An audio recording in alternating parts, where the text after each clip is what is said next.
Dr. Ed Lifshitz, great to have you both. The guy to my left who needs no introduction, Superintendent of the State Police, Colonel Pat Callahan, Chief Counsel Paramel Garg, and a cast of thousands. I want to begin today by thanking President Biden for coming to New Jersey yesterday to see firsthand the destruction left in the wake of Tropical Storm Ida. And I also thank the residents of Manville in particular for welcoming us into their community at such a tough time. I'm also grateful to the county commissioners, mayors, local officials, and volunteers who have welcomed me and the First Lady, Pat, many of us on our team, into the many other communities we've toured over the past week. At each location, we've profoundly felt two things. First, the overwhelming sense of loss, but second, the determination to come back stronger and more determined than ever before. As I told the President prior to our tour, our New Jersey values shine brightest when our days are darkest. That's true in so many communities where neighbors and complete strangers are coming together to help each other pick up. I cannot say enough, Pat, about the state troopers, members of local law enforcement, firefighters, EMS teams, everyone in the first responder community who went out in the height of this storm and the floodwaters to save lives and property. You are all true heroes. And by the way, we have had a significant loss of life, significant damage to homes, but I'm not exaggerating this when I say thousands upon thousands of people's lives were saved from the roof of their car or the roof of their house, out a window of their house. Just extraordinary heroism to all the first responders. We got one of them with me today, so Pat, I say this to you, representing the entire first responder community in this state. Hats off to you. That is, by the way, a house in Lambertville, and those are the owners, those two folks. That house was moved 30 feet off its foundation to where it is resting there. 30 feet off its foundation.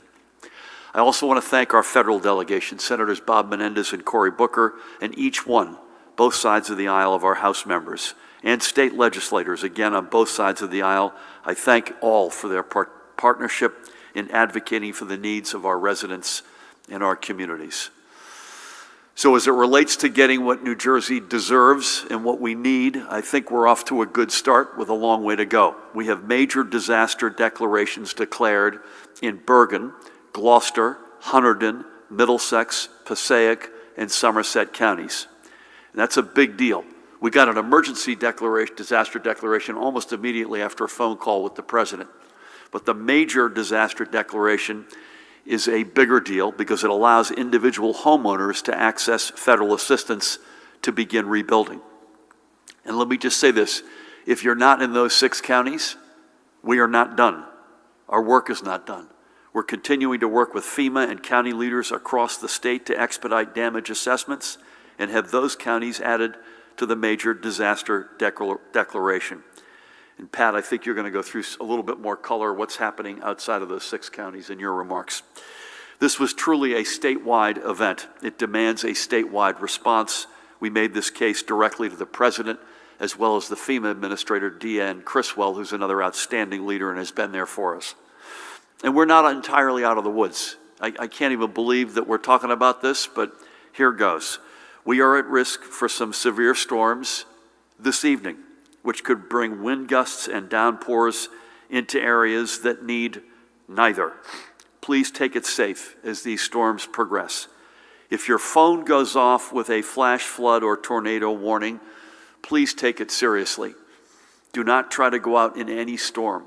And we had too many people in particular, bless their souls, and I say this in nothing but complete sympathy because you can all see any of us having tried to do this who felt like they could be better than the water.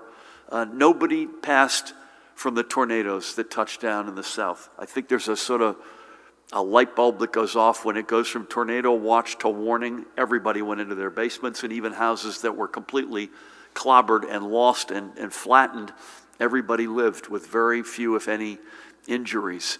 I know I have this, I can see myself in this situation. My late father-in-law almost lost his life a few years ago due to this. You have a different, human nature has a different reaction to to water than they do to say to a tornado.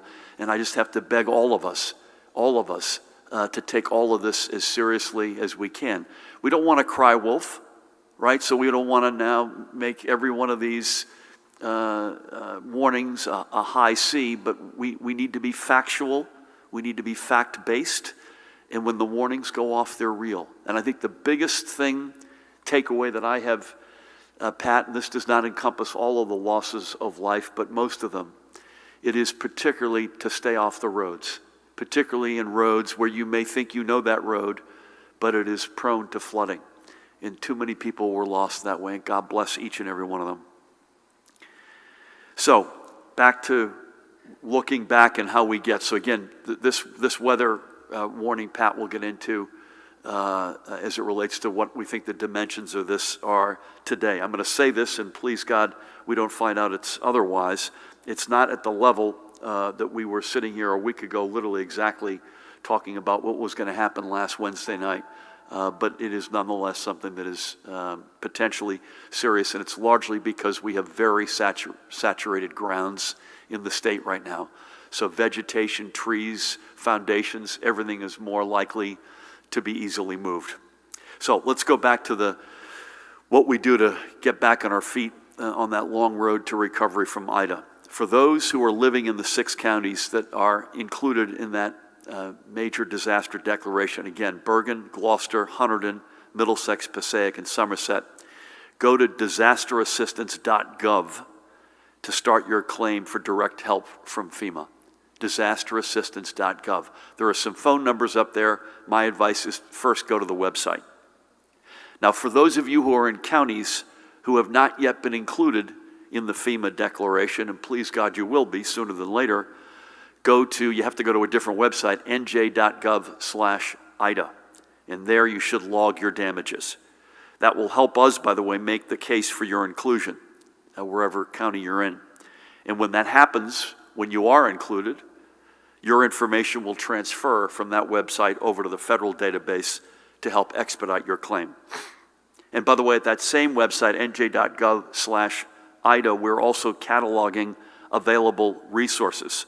So you should also go there, whatever your need is, to find the answers.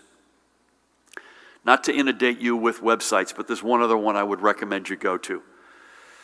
And I think everybody probably should visit this one. It's floodsmart.gov, the website of the National Flood Insurance Program. Across the state, I heard from homeowners who did not carry a flood insurance policy for any number of reasons. Their location hadn't been flooded before, and I heard a lot of that. Or they were told that even though they lived in close proximity to water, their property wasn't, quote unquote, technically in the flood zone. Others didn't realize that their homeowner's policy doesn't cover flooding events. For these families, the FEMA assistance is nothing short of a lifeline, but at a certain point it's limited and will not make you whole. FEMA assistance is there to help you meet your basic needs and begin to rebuild. Flood insurance is there to bring you back to where you were pre-flood. And this is an important point. You do not need to live in a flood zone to purchase a flood insurance policy. Ida proved that devastating floods can happen anywhere and at any time. Where it rains, it can flood. Again, this is a really important website. So floodsmart.gov. From there you can learn more about flood insurance and find a list of companies across the state offering NFIP-approved flood insurance plans. Federally backed flood insurance through the National Flood Insurance Program or through the private marketplace is security in times like these. And I can give you a real live example of a friend who lives again in Lambertville. Her house is outside of the flood map. Her neighbor is inside the flood map, and they both flooded.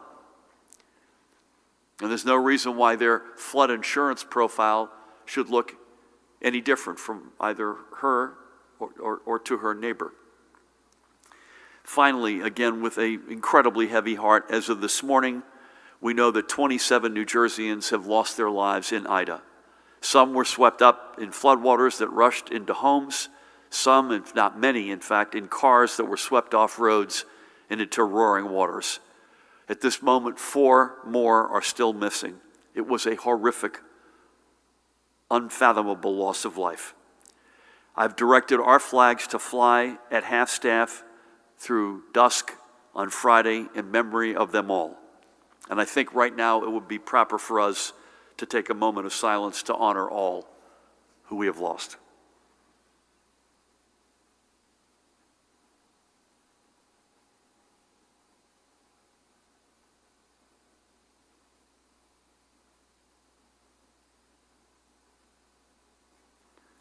Thank you. God bless each and every one of them.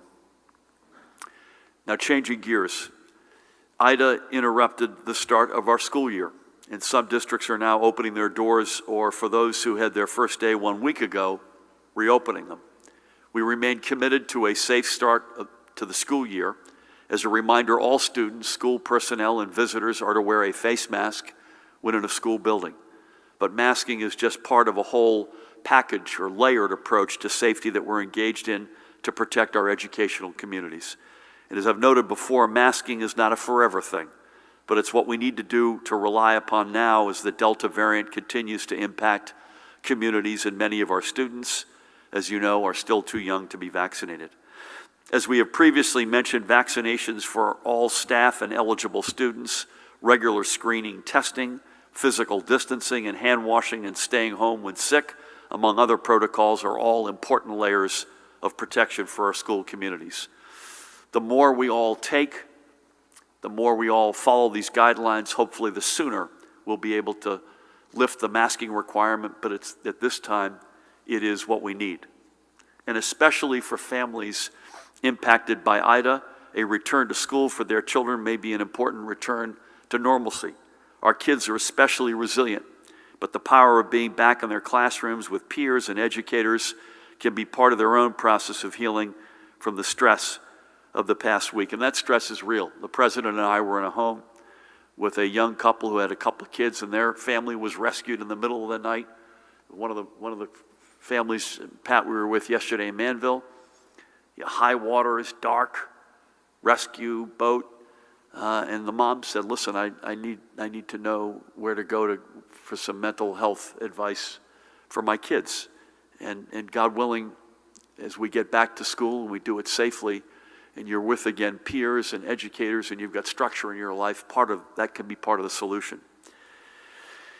Let's face it, virtual learning cannot work if you don't have a safe and comfortable place to live to do it. And sadly, we have too many homes right now in our state in that situation. And too many students right now and their families are displaced or living in homes that are still being cleaned, where the power isn't restored or the cable is still out. Remote learning just isn't an option. We need this return to in-person education.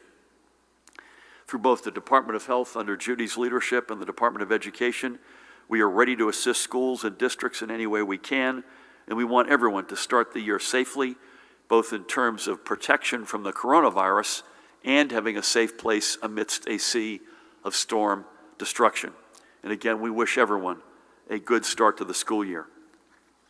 Now let's turn our attention to today's numbers. First up, and we'll run through these fairly quickly, this is our latest vaccination figures as of this morning. Again, good progress, but the day in, day out numbers have gone back down again, Judy. I'm counting sort of averaging 8,000 or 9,000 first shots a day, and we've got to be better than that as a state. So folks, if you're not yet vaccinated, get out there and get your first shot, and then follow it up with your second. Here is updated information on breakthrough cases. First, we'll look at the overall effectiveness of the vaccines among the more than 5.2 million individuals who achieved their level of full vaccination by August 23rd. That's the last date in this particular analysis. And then here are the data points for the specific for the week, August 16th through the 22nd. Once again, the preliminary data overwhelmingly and conclusively makes the case to get vaccinated if you've not yet done so. Now let's get to today's newly released numbers. Here are the latest case totals as of this morning. And it must be noted that today's numbers of test positives includes a backlog of reports from yesterday due to a lab reporting issue from then. So if you average yesterday and today out, Judy, you get to about 2,000 cases a day over the past couple of days, which is about on trend. Here's a look at the impact on our hospital systems, and as you can see, these numbers are up. There's no other way to put it. In fact, overnight, the hospitalization numbers, I think, are up 94 from yesterday.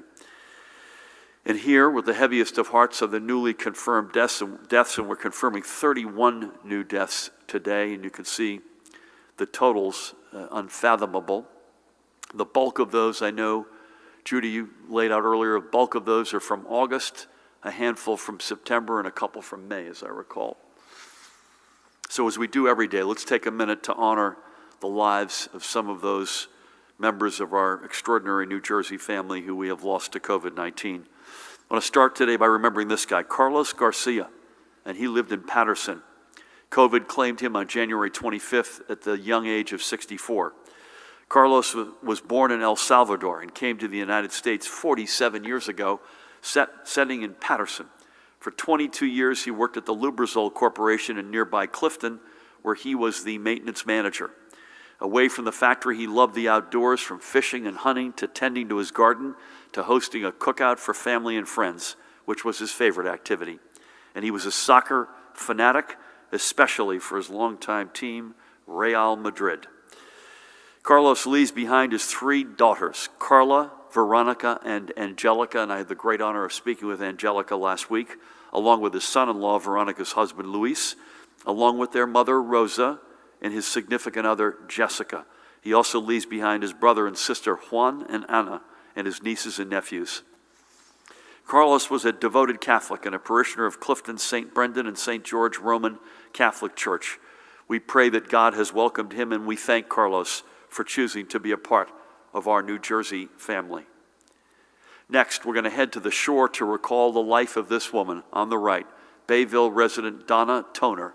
And Donna was 70 years old, and we lost her on February 26th. Donna was born in Red Bank, and she was a graduate of my hometown, one of my hometown high schools, Middletown High School North, and moved up the Bay Shore to Keansburg before moving to the Lacona Harbor section of Lacey Township and ultimately to Toms River. Many clients in the beauty salon at the Pines of Whiting senior community would likely remember Donna as the manager of that establishment, where she spent a total of 25 years. A parishioner of St. Barnabas Roman Catholic Church in Bayville, Donna was a woman of abiding love of her faith and her family, with whom she loved spending time, especially with those 2 guys, grandsons Daniel and Michael. Donna is survived by her husband Glenn, with whom she enjoyed 48 years of marriage. She left her daughters Tara and Denise, and I had the great honor of speaking with Denise last week. Those 2 grandsons, bless them both, Daniel and Michael, who were her world, and she's now reunited with her son Glenn, who previously passed away. She also left her sister Karen, with whom I had the great honor of speaking, her brother Jackie, and sister-in-law Patty, along with countless other family members and dear friends. May God bless Donna and watch over her memory and her family, and we thank her for a lifetime spent as a proud New Jerseyan, and may she always be remembered. And finally, for today, remember this guy, another proud member of our immigrant family, Jesus Peta. He lived in Clifton by way of his native Puebla, Mexico. He passed on March 14th and was 69 years old. Jesus came to the United States more than 40 years ago, first living in the Bronx and then in Passaic before settling in Clifton in 2001. He was the proud owner of Las Maravillas de Tocingo Mexican restaurant, which he grew into a successful business with loyal patrons at its 2 locations in Passaic and Englewood. He was also a man of great faith. He was a parishioner of Our Lady of Fatima Roman Catholic Church in Passaic. He leaves behind his wife Lucina, 3 beloved children, his daughter Jenny and her husband Giovanni, Jesus Jr., with whom I had the great honor of speaking last week, and his wife Wendy, and his daughter Daisy, along with her fiancé Jose. And I know he would have loved nothing more than to have walked her down the aisle. He also left his 5 grandchildren, Marcus, Jesus III, Jacob, Layla, and Camilla, along with 5 siblings back in his native Mexico. May God bless Jesus in his memory, and may his legacy live on through his family and through the taste of Mexico he brought to our communities. Our state's family is proud and diverse, and we remember each and every one we have lost. Now, moving on, I want to recognize another of the small businesses who, in partnership with the New Jersey Economic Development Authority, continue to make a difference in their community. Today, we're giving a well-deserved shout-out to this guy, amazing athletes in Hamilton Township, right here in Mercer County, and its founder, the guy on the right, Sean Kenny. Prior to the pandemic, Sean and his team were bringing their unique physical fitness programs to 2,000 children ages 2 to 6 at more than 150 preschools and daycare centers across central Jersey. COVID required Sean and his team to try to adapt to a virtual model, and thanks to an emergency grant he received from the EDA, not only was he able to provide virtual instruction during the school day, but when the clock struck 3 p.m., he was able to turn his virtual learning center into an in-person after-school operation. I had the opportunity recently last week, in fact, to speak with Sean. He and amazing athletes are still on the comeback, but we are committed to helping them stay on the path. Check them out, amazingathletes.com, amazingathletes.com. Keep at it, Sean. You're doing a great job. Before I turn things over to Judy, I want to once again note that we are expecting storms to head across our state later today. Please take every precaution, given that the ground, as I mentioned earlier, in many places remains saturated despite the sunny weather of the past several days. The potential for flash flooding always exists with a quick-moving thunderstorm. Please stay safe. Do not attempt, as I mentioned earlier, to drive into standing water. In fact, if you see a storm approaching, just don't go out, period. Stay in and stay safe. And I will again put on screen, as you can see here, the information for those of you in the counties designated by FEMA for federal emergency disaster relief to begin the process of filing such relief so you can restore your homes and businesses. Again, the easiest way is to go to that website, disasterassistance.gov. Again, for those of you who are in other counties, we need you to log on to that website, nj.gov/IDA, and catalog your damages.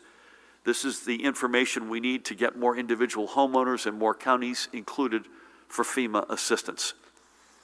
From our side here, we will continue to work with President Biden and FEMA and its great administrator, Deanne Criswell, to ensure that folks get help as quickly as possible and to advocate as strongly as we can for every impacted county to be covered by this major disaster declaration. But also remember that FEMA relief is no replacement for flood insurance.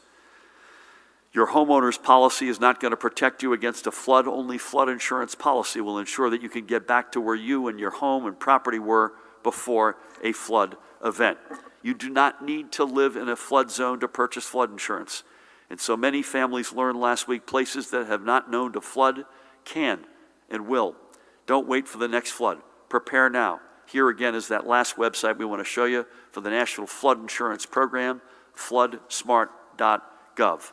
Again, be safe this afternoon and into the evening, but just as vitally, pay attention to weather alerts. Do not head out if there's a danger of flooding in your area, and keep helping each other out. You've been extraordinary, unbelievable, by the thousands upon thousands. Folks who have come out, whether they be first responders, neighbors, you name it, people paid, people unpaid, coming out and just doing the right thing by the tens of thousands, if not hundreds of thousands, only in New Jersey. Keep that up, folks. We're going to get through this together, and we're going to rebuild together. With that, please help me welcome the woman who needs no introduction, the Commissioner of the Department of Health, Judy Persichilli. Thank you, Governor, and good afternoon. As cleanup and recovery efforts continue in the aftermath of Tropical Storm Ida, the department has been sharing resources about how homeowners, business owners, community volunteers, and contractors should protect themselves against environmental hazards that may be present and unseen in storm-damaged homes and buildings. When doing cleanup work, protect your health by wearing gloves, masks, boots, protective eyewear, and respirators. Only specially trained and licensed contractors should remove asbestos-containing materials. Serious injuries can also occur from post-storm tree hazards. Leave that work to the professionals. Individuals can search for a licensed professional at njtreeexperts.org. Do not apply chemicals to remove mold and bacteria without wearing protective equipment, because many times these products contain chemicals that can cause reactions if they come in contact with your skin or if they are inhaled. After a storm or flood, any area damaged by water could be subjected to mold. When mold spores drop on places where there is excessive moisture, such as there has been flooding, they will grow. To determine if mold spores are present, examine your walls and ceilings and floors for signs of water damage.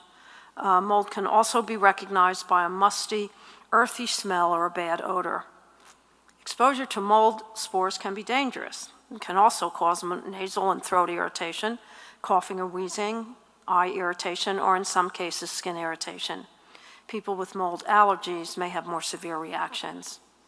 A fact sheet and a link to a department mold brochure can be found on the department's Storm Recovery Resource page, which can be accessed from the Department of Health's homepage. Those involved in cleanup activities should check with their healthcare providers to determine if they need booster shots or tetanus vaccination. Following Superstorm Sandy, we saw the dangers of carbon monoxide poisoning from using generators inside homes and garages. In the 2 weeks following Sandy, nearly 400 patients were treated in New Jersey emergency rooms, and 5 individuals died from carbon monoxide poisoning. So only use generators outside, more than 20 feet away from your home, your doors, open doors, and windows. Food safety is also an important issue. Throw out perishable food in your refrigerator, meat, fish, cut fruits and vegetables, eggs, milk, and leftovers after 4 hours without power or a cold source like dry ice. Do not eat any food that may have come in contact with flood water. Discard any food that is not in a waterproof container. Also throw out cardboard juice, milk, or baby formula boxes. I encourage you to visit nj.gov/health for more information on how to protect your health during this time. Not only your physical health, but your emotional and mental health as well. This week's marks the return of many children and adolescents to classrooms, and we want that return to be as safe as possible. A vital way to protect the health of children in school is to get them vaccinated if they are eligible. The percentage of New Jersey children between the ages of 12 and 17 who have received at least 1 dose of vaccine has risen to 57%. 66% of 16 and 17-year-olds have received at least 1 dose of vaccine. As we emphasized last week, a layered preventive approach, which includes masking, frequent hand washing, physical distancing, and staying home when you're sick, is being implemented to protect the health of students and staff alike. Additionally, all K-12 schools are strongly encouraged to develop a screening testing program that will provide screening testing for staff and students.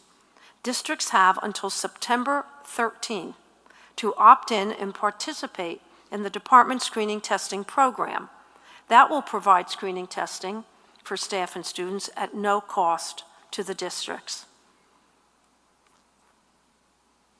The reports from the CDC Morbidity and Mortality Weekly, otherwise known as MMWR, released last week, illustrate the impact of COVID-19 on emergency room visits and hospitalizations among youth. The CDC found that from late June to mid-August, hospitalization rates in the United States for children and teenagers increased nearly 5-fold. The reports also highlighted how well vaccination works to protect against severe illness. Among adolescents aged 12 to 17 years, hospitalization rates were approximately 10 times higher in the unvaccinated group compared to the fully vaccinated adolescents. This data demonstrates that vaccines were highly effective at preventing serious COVID-19 illness in this age group during a period when the Delta variant was the dominant strain. While it is unclear at this time if Delta causes more severe illness in children, We know generally children and adolescents can experience severe COVID-19. All individuals who are eligible should receive COVID-19 vaccines to reduce the risk of severe disease for themselves and others with whom they may come in contact, including children who are currently too young to be vaccinated. Visit covid19.nj.gov/finder or call 855-568-0545 to schedule an appointment. Strong vaccination rates are critical to fighting this pandemic. The Delta variant continues to be the dominant variant in our state, representing over 98% of variants sequenced in the last 4 weeks. The Mu variant accounts for a very, very small proportion of variant cases in New Jersey and the U.S., but we continue to monitor it. In the past 4 weeks, New Jersey had 16 reports of the Mu variant. The CDC has not yet classified Mu as either a variant of concern or interest, as there still needs to be an evaluation of this variant as the data are somewhat limited at this time.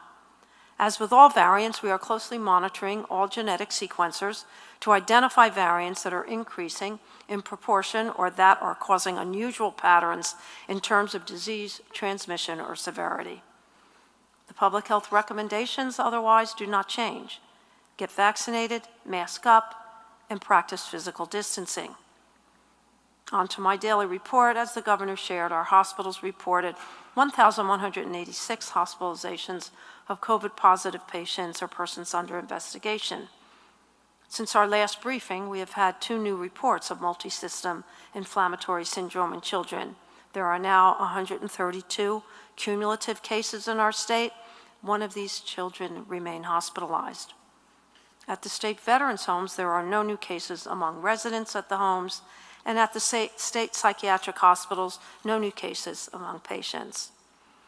As of September 4th, the positivity in New Jersey was 7.93%. The northern part of the state reports 6.39%, the central part of the state 9.52%, and the southern part of the state 9.59%. So that concludes my daily report. Please continue to stay safe. Let's get vaccinated to protect ourselves, our family, our friends, and our children. Thank you. Judy, thank you. A lot of good advice as it relates to public health in the aftermath of a storm. And, the communities, I've now been to a bunch of communities. I'll just pick one, New Brunswick, where I was on Saturday. Very brackish water coming out of the river, lots of stuff in it. You just can't take a chance, right? You cannot take a chance. As sad as that is and as tragic as it is, because that means you end up throwing a lot of prized possessions and things out. So thank you for everything.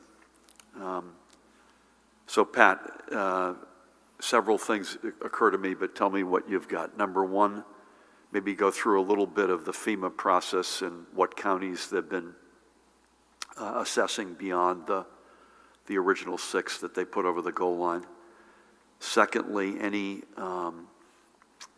more word on what we might expect later today or tonight as it relates to rain and or other activity?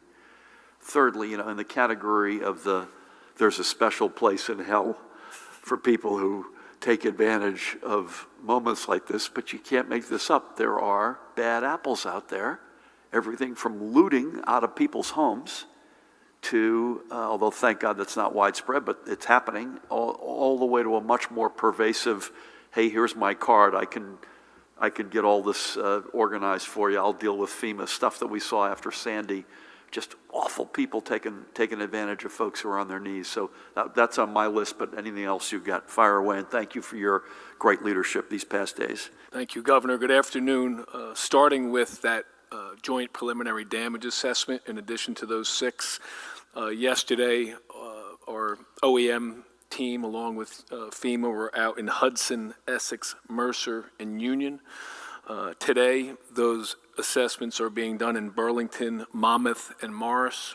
I think this afternoon Warren County has a preliminary joint assessment meeting, which means they'll be underway shortly there. I was on the phone with the Region 2 administrator this morning, and that process is ongoing. We're confident, although it's never a guarantee, but we're confident given the amount of damage that we're seeing there, that in short order we'll be submitting those. And although those threshold amounts are a good indicator, until it's approved by FEMA, we just want to make sure that we're, want to manage people's expectations, but we do expect that to go in favor of New Jersey. With regard to the weather, yes, this afternoon, I think our highest risk of flash flooding and thunderstorms is north of, but including Mercer and Middlesex County, especially west of I-95. Flash flooding expected this afternoon into the pre-dawn hours of tomorrow morning. And again, even with tornado warnings expected, and I know we sat here a week ago today talking about that, and to your point, Governor, I think the alerts are key. There wasn't a person that we talked to down in that stretch of Mullica Hill up to Winona that didn't go to their basement when that happened, and hardly any injuries, if any, but because of those alerts. And we do that. That's that new iPause alert system, which certainly saved lives in that case. And regardless of what it is, whether it's tornado, flooding, we just ask folks to certainly pay heed to that, to stay safe and to not have to be rescued. And I will highlight the phenomenal efforts of our first responders, our county OEM coordinators, more than 4,000 rescues across the state in that short time. First responders leaving their families and their own homes in order to go out and save others. But that's a staggering number while getting a staggering amount of rain in short order. So my personal and professional gratitude certainly to all of them. And to your point, with regards to those that seem to take advantage of those during catastrophes like this, I know the Attorney General would want me to say it, that we're watching. New Jersey Consumer Affairs is where anyone should go. I talked to the mayor of Winona last week when I was there, and there were already exorbitant prices to have, $37,000 to have the trees removed from your front yard is unacceptable. It's njconsumeraffairs.gov to report price gouging or consumer fraud, and the Attorney General and the Director of Consumer Affairs has committed to prosecuting those bad actors to the fullest extent of the law. And I'll close on a somber note. We have a contingency of troopers up in Connecticut today for the line of duty death of Sergeant Brian Mole, who was swept away while on duty last week up in Woodbury. I have talked to Colonel Malikas of the Connecticut State Police, who was a close friend, to offer our condolences to his family. 26-year veteran out there in the midst of the height of the storm, and unfortunately he gave his last full measure of devotion, and our thoughts and prayers certainly go with the Connecticut State Police family and the Mole family. Thank you, Governor. God bless them, and we came close. There were some famous stories, I think, at Hopewell Township, right here in Mercer County, with several law enforcement officers holding on onto trees, and people just laid themselves out on a way. Police, fire, EMS, neighbors, elected officials. I mean, it was extraordinary, the outpouring. So, Pat, the case is so compelling for those counties to get added. I'll just give you two examples with my own eyes where I've visited. Again, I've visited a bunch. Milburn in Essex County. And if County Executive Joe DiVincenzo were here, he'd remind us that every community in Essex County, I think there were 22 of them, was impacted meaningfully. Irvington was on Tony Voss. They had a fatality. But Milburn, there was literally a river going down the middle of town, and it's a quite famous video. And I visited there. And then Elizabeth in Union County, just to pick two communities. Devastation. 4 tragic losses of life in the same apartment. Significant flood damage beyond that, just that one area. So these are worthy. Again, FEMA's been great, and they're doing it quickly and professionally, and please God, these other counties get added sooner than later. So thank you for your leadership, and thank you for all. I think we'll start over here. Before Dustin will kick us off, Ruth's got the microphone. I think we should probably make a little bit of news here, Mahan, if it's okay with you. We're going to, due to back to school, due to the fact that the variant is unfortunately still with us, due to now we've got post-storm activities, I think we're going to go back at least for the next couple of weeks to 2 a week. So we're going to go Monday at 1 o'clock will be our next gathering. Unless you hear otherwise, will be Monday at 1, Wednesday at 1. And we think that's the right cadence, at least for these few weeks as we get back on our feet and as we get back to school, and please God, as we get our arms around this virus. Dustin, good afternoon. Good to see you. You too. Good afternoon. My colleagues found in an investigation that Rutgers University has been lending money to its athletics division to cover annual operating expenses for years, despite having a policy that said internal loans from its university bank should only go to capital projects. President Hathaway said this is unsustainable. Do you agree? Should the university stop loaning money to cover annual operating costs? Do you support forgiving the loans as the university is considering? On the booster shots, since there is some disagreement in the Biden administration that may mean scaling back those plans, is New Jersey still going forward as planned with offering boosters later this month? And is the plan still to offer it to people after about 8 months? And last, I want to see if you have any reaction to several shore area schools that are lifting their mask mandates this week because of the heat. Connected to that, has the administration defined what constitutes excessive heat? Some districts are going with a temperature of 75 degrees to remove masks. I'm just not clear on if there's a hard number that schools should follow. Thanks. Thanks, Dustin. I'll start, and Judy, maybe you could come in.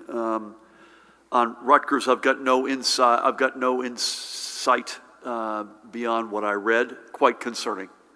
So I'll defer a more formal reaction because I still need to understand the facts. But just having read what I read, it takes your breath away.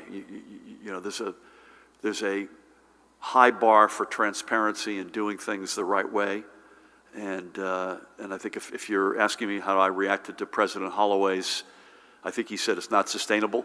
I would certainly agree with that based on what I know. But I'm going to hold off on giving you a fuller response to that. But quite concerning based on what I read.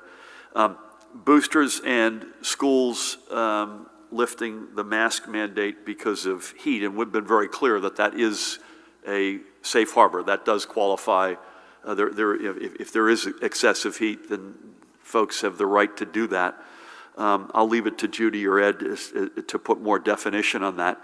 Frankly, on boosters, Judy, unless you see this differently or have got more updated information than I have, it's still TBD, whether it's after 6 months versus 8 months. I think there's a debate, or I think a healthy discussion between the administration and the CDC and other bodies as to when to hit the go button. But I think I can speak on behalf of all of us. The week of September 20th was where we were led to believe this was going to begin, and we want to make sure that we're ready. But as I think we discussed this last week, the range of the amount of people who would be eligible during that week is very significant, measured in the millions. So it's hard to prepare completely for that. That's a long-winded way of saying, from my perspective, and I'm not talking about the immunocompromised folks of whom they've been able to get it since, I think, August 14th. Long-winded way of saying, whenever it is that starts, my suspicion we'll have a supply-demand challenge that we'll work through, hopefully in short order. But Judy, any color or add on boosters and how folks should define what excessive heat is in schools? I'll talk first about boosters. We'll wait for the ACIP and FDA recommendations. We're planning for 6 months. We're planning for 8 months. We're planning for Pfizer. We know Moderna won't come out first. There'll probably be a lag between Pfizer and Moderna. But we are planning for almost any scenario. So we will be ready. People will get their boosters as soon as we get the recommendations and know when to start.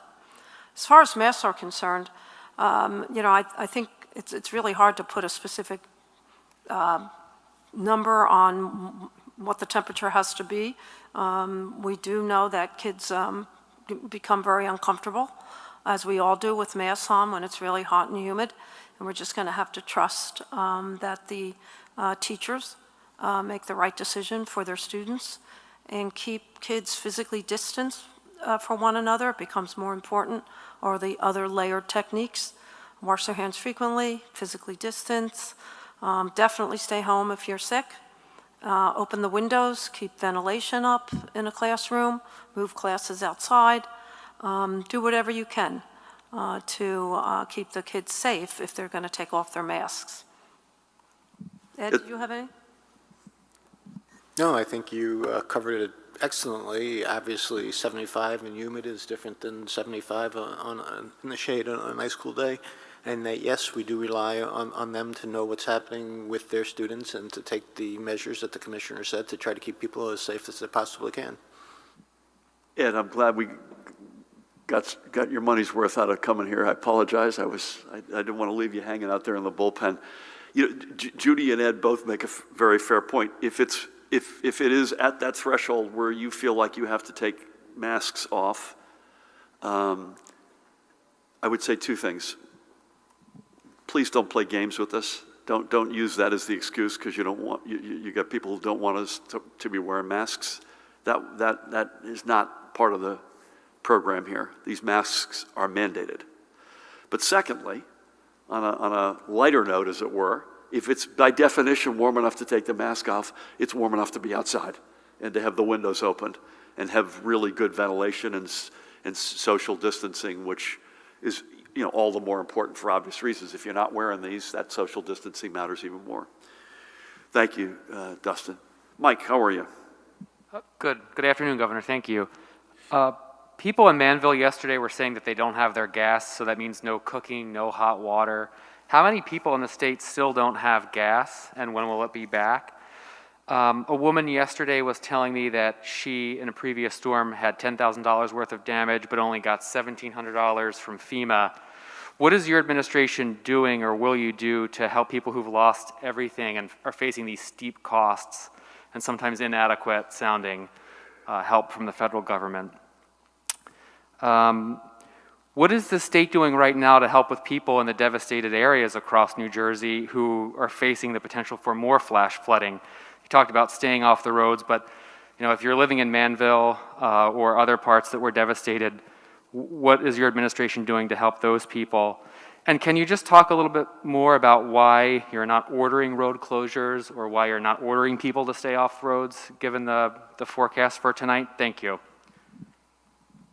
Couple of things. I don't have a number, unless you do, Pat, on how many without gas. I know power is down to 600.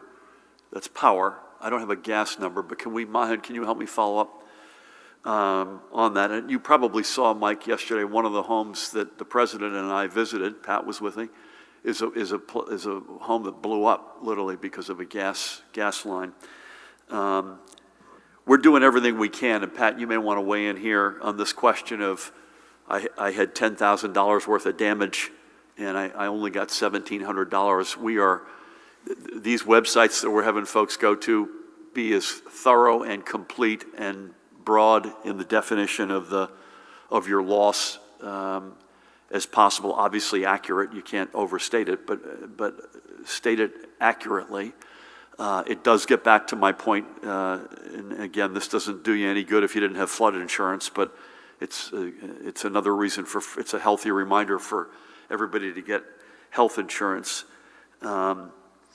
And I would just say, and Pat, you should come in here, you try to call the balls and strikes on Mother Nature as best you can. It's kind of like a pandemic. You're doing everything you can to get it as right as possible.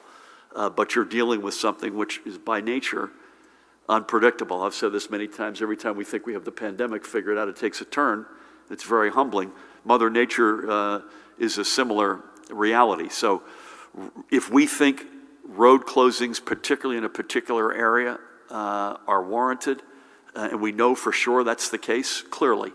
But as a general matter, if you see standing water in a road, don't test it. We had too many people.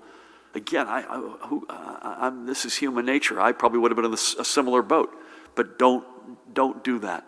But Pat, any other advice you've got for folks tonight, not just, road closures, but you've already been clobbered.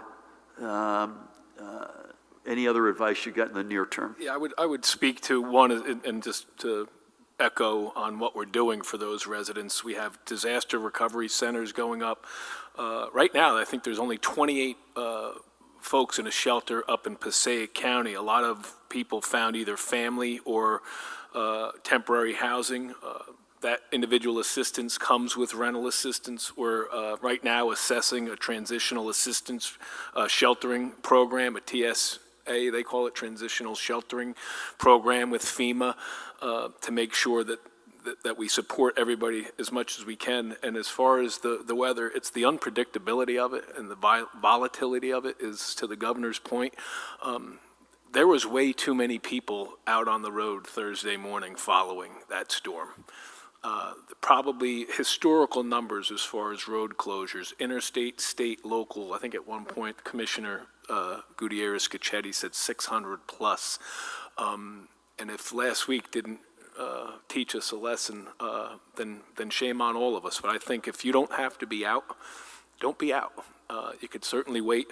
We talk about it even during the winter blizzards and struggle to keep people off the roads. But there's this sense of invincibility that unfortunately can be deadly at times. And we've all lived it. It's nobody's fault. You could see ourselves walking in those shoes. Mike, you didn't ask this, but I mentioned this several times this last Wednesday. As a state and as a nation, we need a bigger boat, as they said in Jaws. We need a whole new playbook.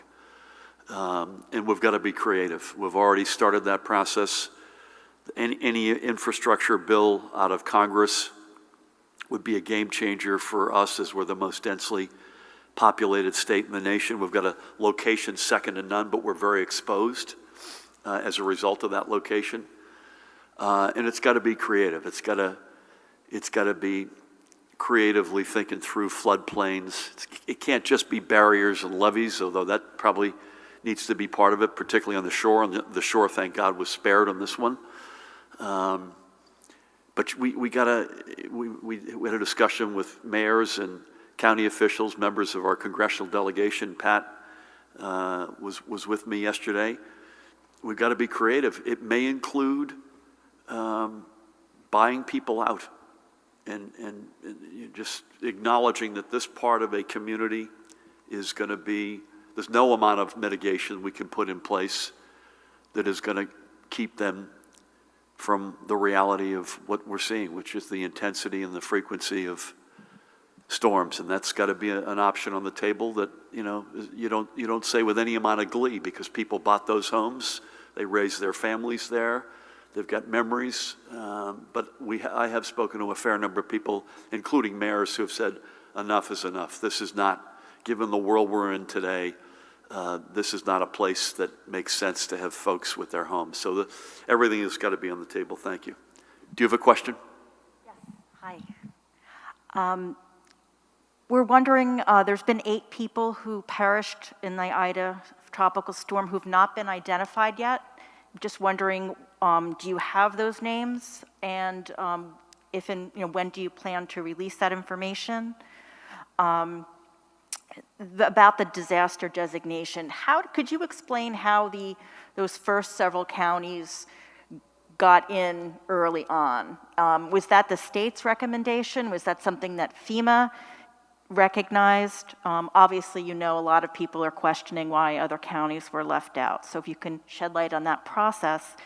And the commissioner was saying about, or maybe it was the governor, about students needing distance learning, home learning, because of the damage by Ida. I'm wondering if you have any idea how many towns, how many students are going to be relying more on home learning as a result of the storm. Nothing more to add on identifications. I think those will come at the local level.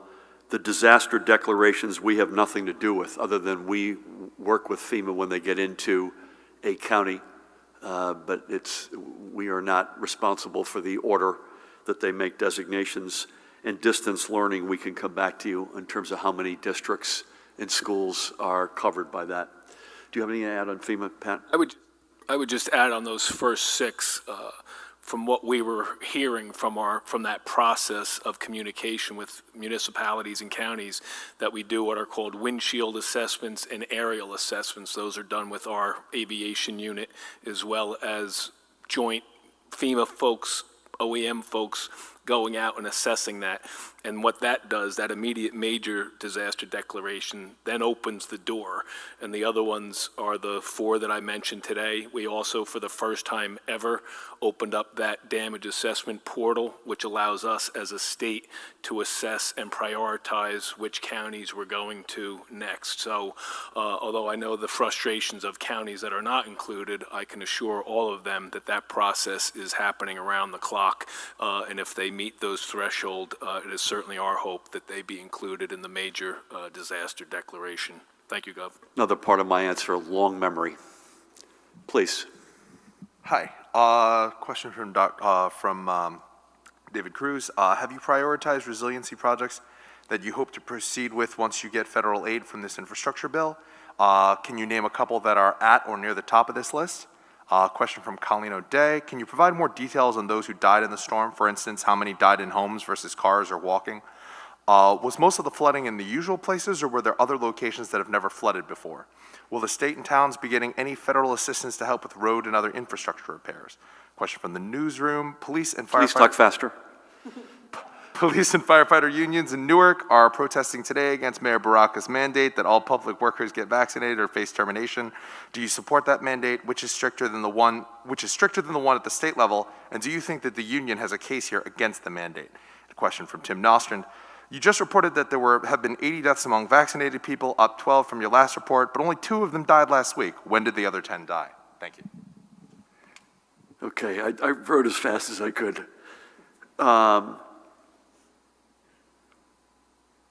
Listen, the good news is we haven't been waiting for this storm to make ourselves more resilient. In some remarks I gave in the aftermath of this storm, I talked about the several billions of dollars that were put into resiliency projects. One of them, and Joe Fiordaliso would want me to say this, team, protecting substations.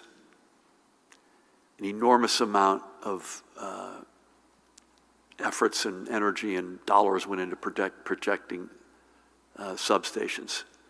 I forget which hurricane he mentioned this morning to us. Was it Irene? Irene had 2 million outages, as I recall. We had 92,000. So for all the damage and all the loss and all the tragedy, that is, and again, if you're one of the 92,000, you're not happy. I don't mean to imply that. But we have, that's a lot of investment that we've put in already. It's early stage. David, by the way, I saw in Lambertville, so please tell him I noticed that he came out and was with us there and saw the destruction in that extraordinary community. It's early, but Sean LaTourette at the DEP, Diane Scacchetti at DOT, Pat and his OEM function, we've got a pretty good sense of where we want to go with this. And it's a mix of big and small. It's a mix of tangible hard assets versus codes that we may want to put in place versus very good piece today. I think it's the Netherlands and the New York Times just having natural, maybe taking, I mentioned a minute ago to Mike's question, maybe taking an area where it doesn't make sense to have people living and just turn that into a natural runoff area for waters as they rise. So it's going to be a combination of a lot of those things. On how folks perished, I think I'd like to come back to you on that. There was no one perished from the tornado, and either directly or indirectly.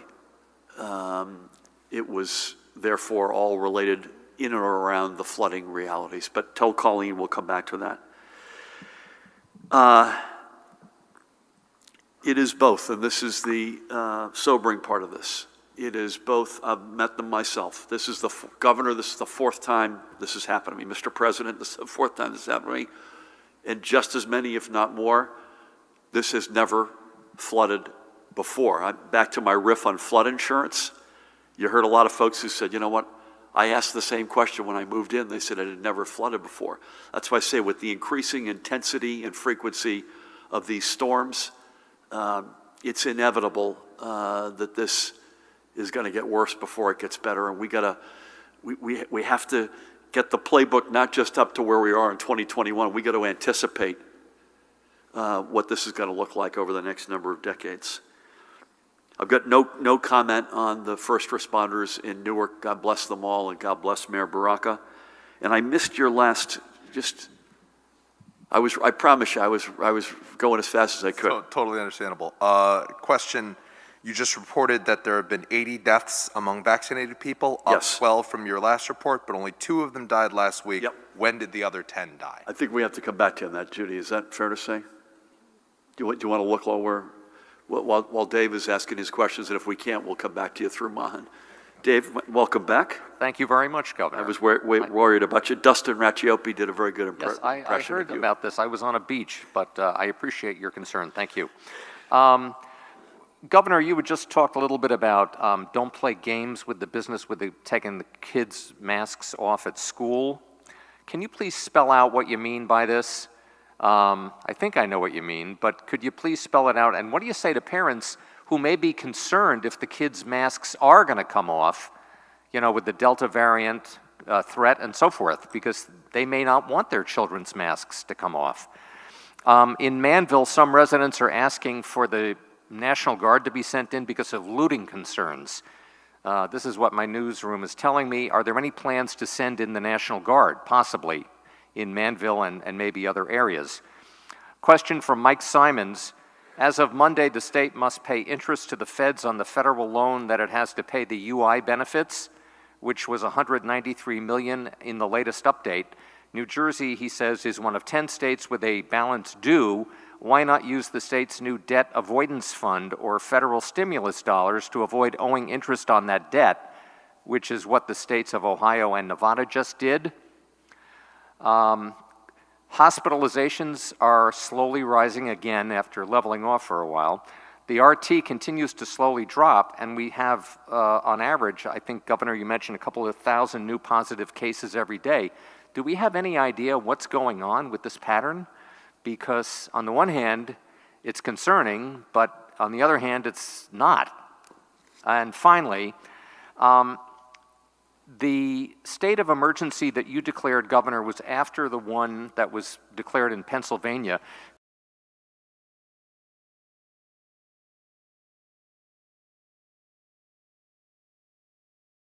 How do you figure out when a state of emergency is going to be declared? Is there a specific pattern? Do you wait to hear back from the different counties? I would not think that, Governor, you're sitting at home, you know, watching the Weather Channel, having a tall, cool one, and then just deciding at the spur of the moment to declare an emergency. Thank you. Thank you. I wish. Playing games, I mean, I think it's fairly straightforward. There have been certain communities, by the way, not many, to the credit of many, and Paramount should correct the record on this, but certain communities were reasonably, if not quite vocal, about the masking. The good news is, to your point about parents who are supportive of masking, I think it's something like 69-23 in a poll that came out a week or two ago in favor of it. And by the way, I think none of us with any amount of joy, but we just know that this is, given where we are, that's what's required.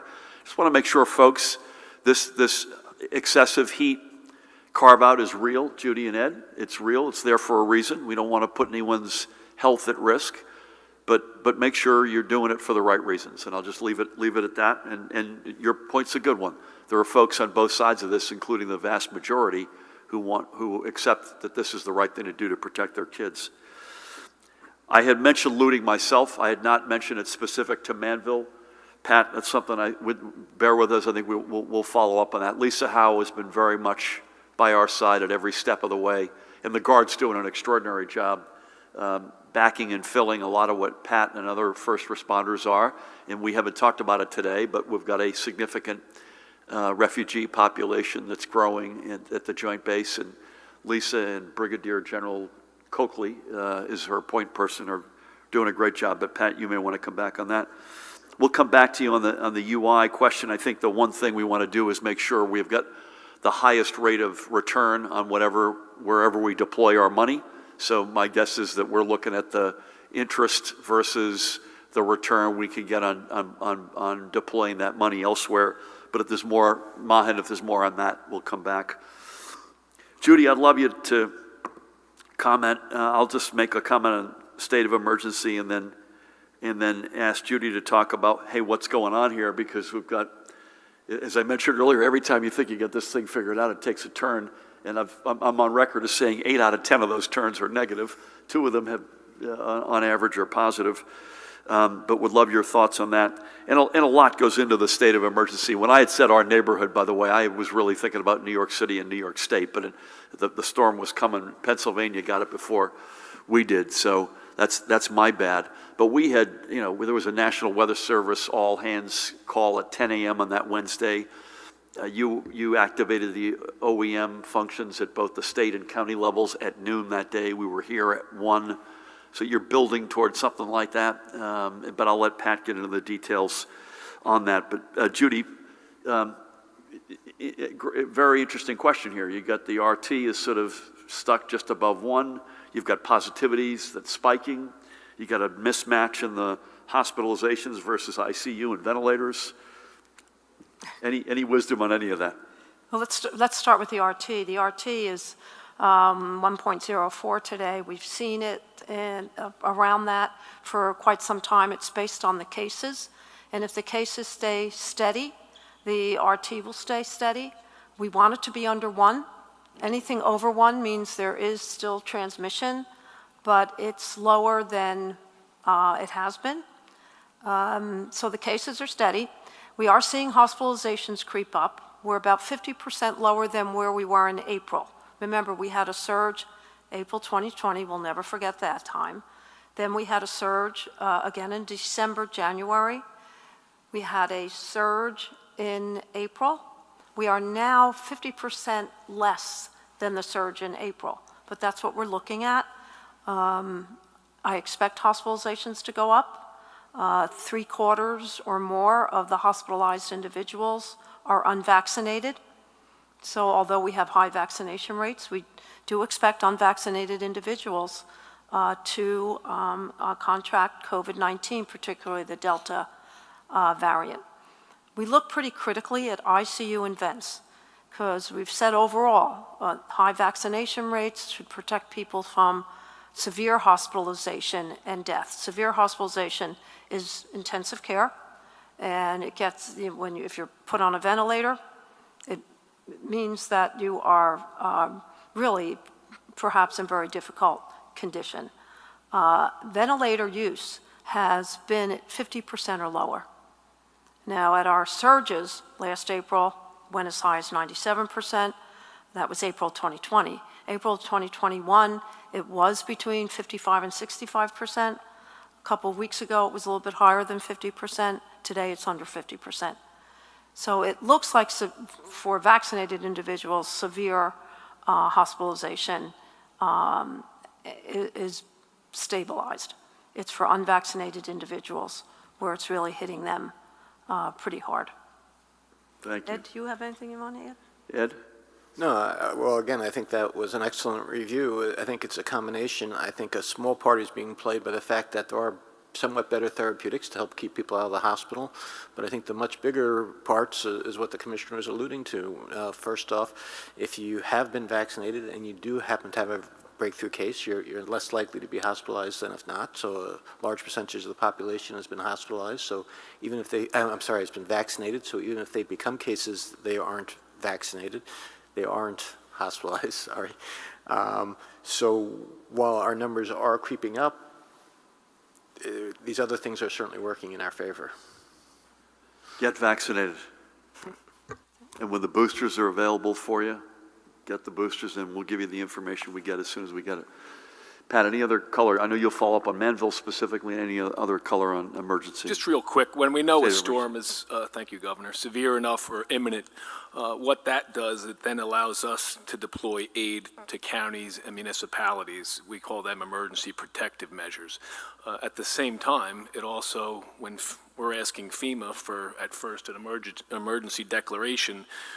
We have one in place here. That then, in turn, with this storm, allowed FEMA to deploy resources to us in the form of high water vehicles that we asked for, in the form of an incident management team, we call them an IMAT team, in the form of teams to come do those damage assessments. So it's kind of a tiered effect. A town can declare one, a county, certainly a statewide event, the state, and then it just opens the door and that domino effect up to the federal level, which then allows us to draw down upon those resources. Thank you. And ultimately, it's a team decision, and it's approved by me personally, so that it works the way a lot of other things work. Judy and Ed, thank you, as always. Pat, likewise. Paramel, Mahan, Ruth, to everybody out there. Again, we're pounding away on the storm. On Ida front, we're pounding away to get more counties included by the feds. I promise you, we will not relent on that front. If you've been impacted, God bless you. We're going to stay with you. It's not going to be overnight, sadly. We're not going to be, you can't flip a light switch here. It's going to be a journey, but we will stay with you. And I'm confident the feds will stay with us as well. As it relates to weather today and tonight, please be careful and take these warnings seriously and do what you overwhelmingly have done and stay safe. And as it relates to COVID, continue to do the right thing. The most important thing you can do if you're not vaccinated is get vaccinated. We're down now to about 8,000 or 9,000 first shots a day. Would love to see that, double that. And just if folks do that, that's the best way to stay healthy, stay out of the hospital, and stay alive.